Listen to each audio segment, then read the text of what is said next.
வெண்ணெய் காப்பு அப்படிங்கறது யாருக்கு போடுவான்னு சொல்லி பார்த்தோம்னா ஆஞ்சநேய சுவாமிக்கு வெண்ணெய் பிரியம் அப்படிங்கிறதுனாலதான் அவருடைய அந்த வாய்ப்பகுதி முகப்பகுதியில கூட வெண்ணெய் வச்சிருப்பா. ஒரு சில பேர் வெண்ணெயாலே அவருக்கு அந்த வெண்ணெய் அலங்காரத்தையே காப்பாக வெண்ணெய் காப்பு அலங்காரத்திலே கூட ஆஞ்சநேய சுவாமி காட்சி அளிப்பார். அதே மாதிரி கிருஷ்ண பரமாத்மான்னு இருக்கும்போது கிருஷ்ண பரமாத்மா கூட அது மாதிரி வெண்ணெய் காப்புங்கிறத பண்ணுவார். ஏன்னா அவர்களுக்கு வெண்ணெய் பிடிக்கும், வெண்ணெயை திருடி சாப்பிட்டார் கிருஷ்ணங்கிறதெல்லாம் நம்ம பார்க்கிறோம்.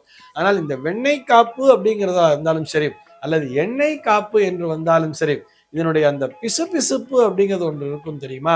அந்த குழக்குழப்புன்னு சொல்றா இல்லையா, அந்த குழக்குழப்பு அப்படிங்கிறது தான் ரொம்ப முக்கியம். எதற்குன்னு சொன்னா அந்த சிலைகளுக்கு, அந்த கற்களால் ஆன சிலைகளிலே தான் நாம் அந்த இறைவனினுடைய அந்த சக்தியை அந்த இடத்திலே ஆக்கர்ஷணம் மூலமாக, மந்திர ஆக்கர்ஷணத்தின் மூலமாக அந்த சக்தியான அந்த இடத்திலே வந்து சேர்த்து வேண்டும் என்று சொல்லி ஆவாகனத்தை செய்கிறோம். இறை சக்திகள் என்று வரும்பொழுது அது ஒரு ஹெவி டெம்பரேச்சர் அப்படிங்கிறது இருக்குமாம். பொதுவா இப்படி புரிஞ்சுக்கலாமே, அங்க ஒரு எலக்ட்ரிக்கல் எனர்ஜி, அதாவது எலக்ட்ரான்ஸினுடைய ஓட்டம் அதிகமாக இருக்கும் பொழுது ஒரு மின்காந்த தூண்டல் அப்படி சொல்றோம் இல்லையா, அந்த இடத்துல ஆட்டோமேட்டிக்கா ஒரு ஹீட் அப்படிங்கிறது ப்ரொடியூஸ் ஆகும் தெரியுமா.